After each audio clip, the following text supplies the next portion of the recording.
নমস্কার। বিবেকানন্দ রচনা সমগ্রর প্রাচ্য ও পাশ্চাত্য অংশ থেকে পাঠ করছি। ধর্ম ও মোক্ষ। আমাদের দেশে মোক্ষ লাভেচ্ছার প্রাধান্য। পাশ্চাত্যে ধর্মের আমরা চাই কি? মুক্তি। ওরা চায় কি? ধর্ম। ধর্ম কথাটা মীমাংসকদের মতে ব্যবহার হচ্ছে।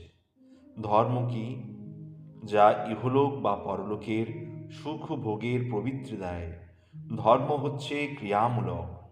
ধর্ম মানুষকে দিনরাত সুখ খোঁজাচ্ছে, সুখের জন্য খাটাচ্ছে। মোক্ষ কি? যা শেখায় যে ইহলোকের সুখ ও গোলামি, পরলোকেরও তাই। এই প্রকৃতির নিয়মের বাইরে তো এর লোকও নয়, পরলোকও নয়। তবে সে দাসত্ব, লোহার শিকল আর সোনার শিকল। তারপর প্রকৃতির মধ্যে বলে বিনাশশীল সে সুখ থাকবে না। অতএব মুক্ত হতে হবে, প্রকৃতির বন্ধনের বাইরে যেতে হবে, শরীর বন্ধনের বাইরে যেতে হবে। দাসত্ব হলে চলবে না। এই মোক্ষ মার্গ কেবল ভারতে আছে, অন্যত্র নাই। এই জন্য ওই যে কথা শুনেছ, মুক্ত পুরুষ ভারতেই আছে, অন্যত্র নেই, তা ঠিক। তবে পরে অন্যত্রও হবে, সে তো আনন্দের বিষয়। এককালেই ভারতবর্ষে ধর্মের আর মোক্ষের সামঞ্জস্য ছিল। তখন যুধিষ্ঠির, অর্জুন, দুর্যোধন, ভীষ্ম, কর্ণ প্রভৃতির সঙ্গে সঙ্গে ব্যাস, শুক, জনকাদিও বর্তমান ছিলেন। বৌদ্ধদের পর হতে ধর্মটা একেবারে অনাদৃত হলো, খালি মোক্ষটাই প্রধান মার্গ হলো। তাই অগ্নিপুরাণে রূপকাচ্ছলে বলেছে যে গয়াসুর মানে বুদ্ধ সকলকে মোক্ষ মার্গ দেখিয়ে জগৎ ধ্বংস করবার উপক্রম করেছিলেন। তাই দেবতারা এসে ছল করে তাকে চিরদিনের জন্য শান্ত করেছিলেন। ফল কথা এই যে দেশের দুর্গতির জন্য কথা সকলের মুখে শুনেছ, ওটা ওই ধর্মের অভাব। যদি দেশ শুদ্ধ লোক মুখ্য ধর্ম অনুসরণ করে সে তো ভালোই, কিন্তু তা হয় না। ভোগ না হলে ত্যাগ হয় না। ত্যাগ আগে ভোগ করো, পরে ত্যাগ হবে। নইলে খামোখা দেশ শুদ্ধ লোক মিলে সাধু হলো, না এদিক না ওদিক। যখন বৌদ্ধ রাজ্যে এক এক মঠে এক এক লাখ সাধু, তখনই দেশটি ঠিক উৎসন্ন যাবার মুখে পড়েছে। বৌদ্ধ, খ্রিস্টান, মুসলমান, জৈন, ওদের একটা ভ্রম যে সকলের জন্য সেই এক আইন, এক নিয়ম। ওইটি মস্ত ভুল। জাতি, ব্যক্তি, প্রকৃতি ভেদে শিক্ষা, ব্যবহার, নিয়ম সমস্ত আলাদা। জোর করে এক করতে গেলে কি হবে? বৌদ্ধরা বললে মোক্ষের মতো আর কি আছে, দুনিয়া শুদ্ধ মুক্তি নেবে চলো। বলি তা কখনো হয়? তুমি গেরস্থ মানুষ, তোমার ওসব বেশি আবশ্যক নাই, তুমি তোমার স্বধর্ম করো। কথা বলেছেন হিন্দুর শাস্ত্র, ঠিক কথাই তাই। এক হাত লাফাতে পারো না, লঙ্কা পার হবে, কাজের কথা। দুটো মানুষের মুখে অন্ন দিতে পারো না, দুটো লোকের সঙ্গে এক বুদ্ধি হয়, একটা সাধারণ হিতকর কাজ করতে পারো না, মোক্ষ নিতে দৌড়চ্ছ। হিন্দু শাস্ত্র বলেছেন যে ধর্মের চেয়ে মোক্ষটা অবশ্য অনেক বড়, কিন্তু আগে ধর্মটি করা চাই। বৌদ্ধরা ওইখানটায় গুলিয়ে যত উৎপাত করে ফেললে আর কি। অহিংসা ঠিক, নৈবের বড় কথা। কথা তো বেশ, তবে শাস্ত্র বলেছেন তুমি গেরস্থ, তোমার গালে এক চড় যদি কেউ মারে, তাকে 10 চড় যদি না ফিরিয়ে দাও, তুমি পাপ করবে। আতো তাইনাং মায়ান্তাং, হত্যা করতে এসেছে, এখন ব্রহ্মবদেও পাপ নাই, মনু বলেছেন। এ কথা সত্য, একটি ভোলবার কথা নয়। বীর ও ভোগ্যা বসুন্ধরা, বীর্য প্রকাশ করো, সাম দান ভেদ দণ্ডনীতি প্রকাশ করো, পৃথিবীকে ভোগ করো, তবে তুমি ধার্মিক। আর ঝাঁটা লাথি খেয়ে চুপটি করে ঘৃণিত জীবনযাপন করলে ইহকালেও নরকভোগ আর পরকালেও তাই। এইটি শাস্ত্রের মতো। সত্য অসত্য, পরম সত্য স্বধর্ম করো হে বাবু, অন্যায় করো না, অত্যাচার করো না, যথাসাধ্য পরোপকার করো। কিন্তু অন্যায় সহ্য করা পাপ গৃহস্থের পক্ষে। তৎক্ষণাৎ প্রতিবিধান করতে চেষ্টা করতে হবে। মহা উৎসাহে অর্থ উপার্জন করে স্ত্রী পরিবার 10 জনকে প্রতিপালন, 10টা হিতকর কার্যানুষ্ঠান করতে হবে। এ না পারলে তো তুমি কিসের মানুষ? গৃহস্থই নও, আবার মোক্ষ। পূর্বেই বলেছি যে ধর্ম হচ্ছে কার্যমূলক, ধার্মিকের লক্ষণ হচ্ছে সদা কার্যশীলতা। এমনকি অনেক মীমাংসকের মতে বেদে যে স্থলে কার্য করতে বলছে না, সেই স্থানগুলি বেদই নয়। আয়ান্মাস্য কিয়ার্থত্বাদ অনর্থকাম অদর্থার্থনং ওঙ্কার ধ্যানে সর্বার্থ সিদ্ধি, হরিনামে সর্বপাপনাশ, শরণাগতের সর্বাপ্তি। এই সমস্ত শাস্ত্রবাক্য সাধুবাক্য অবশ্য সত্য, কিন্তু দেখতে পাচ্ছ যে লাখো লাখো লোক ওঙ্কার জপে মরছে, হরিনামে মাতোয়ারা হচ্ছে, দিনরাত প্রভু যা করেন বলছে, পাচ্ছে কি? ঘোড়ার ডিম। তার মানে বুঝতে হবে যে কার জপ তপ যথার্থ হয়, কার মুখে হরিনাম বজ্রবৎ অমোঘ, কে স্মরণ যথার্থ নিতে পারে, যার কর্ম করে চিত্তশুদ্ধি হয়েছে, অর্থাৎ যে ধার্মিক। প্রত্যেক জীব শক্তি প্রকাশের এক একটি কেন্দ্র, পূর্বের কর্মফলে সে শক্তি সঞ্চিত হয়ে আছে। আমরা তাই নিয়ে জন্মেছি। যতক্ষণ সে শক্তি কার্যরূপে প্রকাশ না হচ্ছে, ততক্ষণ কে স্থির থাকবে বলো? ততক্ষণ ভোগকে ঘোচায় বলো?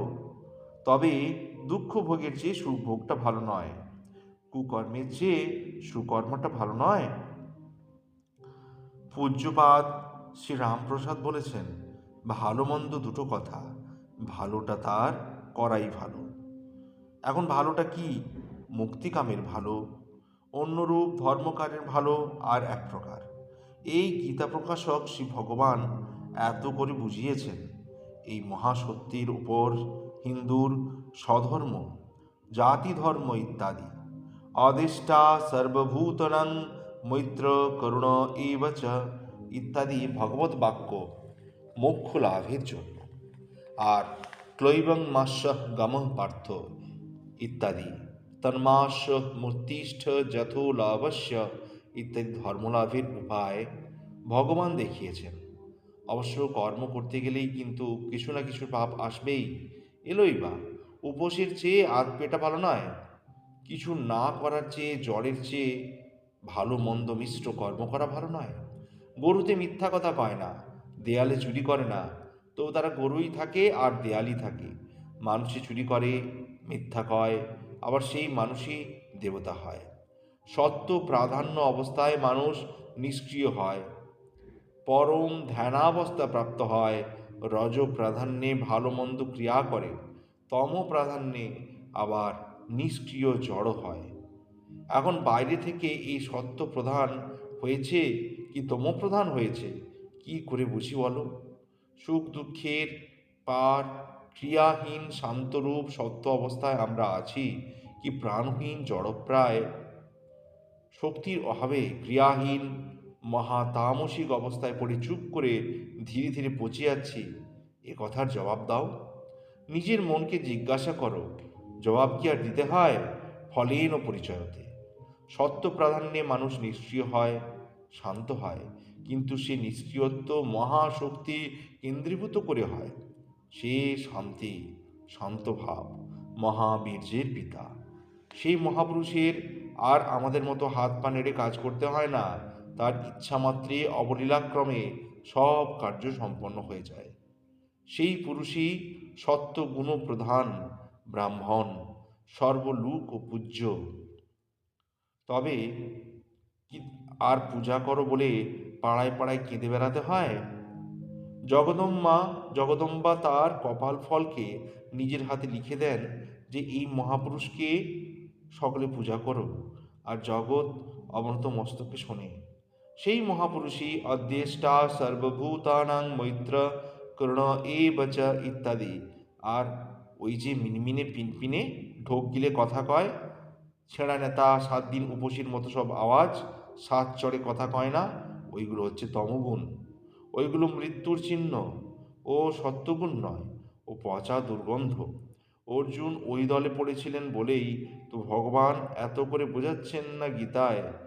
প্রথম ভগবানের মুখ থেকে ওই কথা বেরোলো দেখো, ক্লৈবং মাস্য গমো পার্থ, শেষ তন্মাস্ত মূর্তিষ্ঠ যশু লাভশ্চ। ওই জৈন বৌদ্ধ প্রভৃতির পাল্লায় পড়ে আমরা ওই তমগুণের দলে পড়েছি। দেশ শুদ্ধ পড়ে কতই হরি বলছি, ভগবানকে ডাকছি, ভগবান শুনছেনই না। আজ 1000 বৎসর শুনবেনই বা কেন? আহাম্মকের কথা মানুষই শোনে না, তা ভগবান?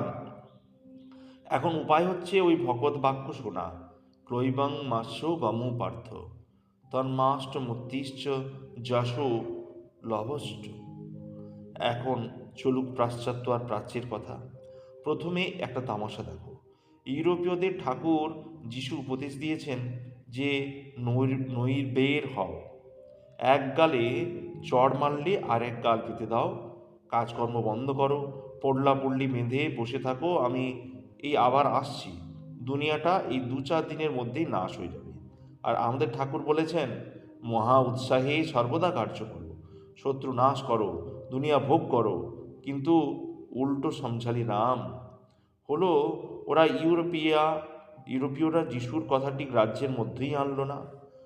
সদা মহা রজগুণ, মহা কার্যশীল, মহা উৎসাহে দেশ দেশান্তরের ভোগ সুখ আকর্ষণ করে ভোগ করছে। আর আমরা কোণে বসে পোঁটলা পুটলি বেঁধে দিনরাত মরণের ভাবনা ভাবছি। নলিনী দলগত জলমতি তরলম, তদ্বা জীবনা মতি স্বয়ং চলনম গাচ্ছি। আর জমের ভয়ে হাত পা পেটের মধ্যে শুধুচ্ছে। আর পোড়া জমও তাই বাগ পেয়েছে। দুনিয়ার রোগ আমাদের দেশে ঢুকেছে। গীতার উপদেশ শুনলে কে? না ইউরোপী। আর যীশুখ্রিস্টের ইচ্ছার ন্যায় কাজ করছে কে? না কৃষ্ণের বংশধরেরা। এই কথাটা বুঝতে হবে। মোক্ষ মার্গ তো প্রথম বেদই উপদেশ করেছেন। এখন তারপর বৃদ্ধই বলো আর যিশুই বলো, ওইখান থেকেই তো যা কিছু গ্রহণ। আচ্ছা, তারা ছিলেন সন্ন্যাসী। অত্যেষ্টা সর্বভূতানাং মৈত্র কর্ণ এব চ। বেশ কথা, উত্তম কথা। তবে জোর করে দুনিয়া শুদ্ধকে ওই মোক্ষ মার্গে নিয়ে যাওয়ার চেষ্টা কেন? ঘষে মেজে রূপ আর ধরে মেধে বিপরীত হয়। যে মানুষটা মোক্ষ চায় না, পাবার উপযুক্ত নয়, তার জন্য বুদ্ধ বা যিশু কি উপদেশ করেছেন বলো? কিছুই নয়। হয় মোক্ষ পাবে বলো, নয় তুমি উৎসন্ন যাও। এই দুই কথা। মোক্ষ ছাড়া যে কিছু চেষ্টা করবে, সে আটঘাট তোমার বন্ধ। তুমি যে এ দুনিয়াটা একটু ভোগ করবে, তার কোনো রাস্তাই নেই, বরং প্রতিপদে বাধা। কেবল বৈদিক ধর্মে এই চতুর্বর্গ সাধনের উপায় হচ্ছে ধর্ম, অর্থ, কাম, মোক্ষ। বুদ্ধ করলেন আমাদের সর্বনাশ, যিশু করলেন গ্রিস রোমের সর্বনাশ। তারপর ভাগ্য ফলে ইউরোপীয়গুলো প্রোটেস্টান্ট হয়ে যিশুর ধর্ম ঝেড়ে ফেলে দিলে, হাঁপ ছেড়ে বাঁচল। ভারতবর্ষে কুমারিল্য ফের কর্মমার্গ চাললেন। শঙ্কর আর রামানুজ চতুর্বর্গের সমন্বয় স্বরূপ সনাতন বৈদিক মত ফের প্রবর্তন করলেন। দেশটায় বাঁচবার আবার উপায় হলো। তবে ভারতবর্ষে 30 কোটি লোক, দেরি হচ্ছে। 20 কোটি লোককে চেতানো কি একদিনে হয়? বৌদ্ধ ধর্মের আর বৈদিক ধর্মের উদ্দেশ্য এক, তবে বৌদ্ধ ধর্মের উপায়টি ঠিক নয়। উপায় যদি ঠিক হতো তো আমাদের দেশ এ সর্বনাশ হলো কেন? কালেতে হয় বললে কি চলে? কাল কি কার্য কারণ সম্বন্ধ ছেড়ে কাজ করতে পারে? নমস্কার।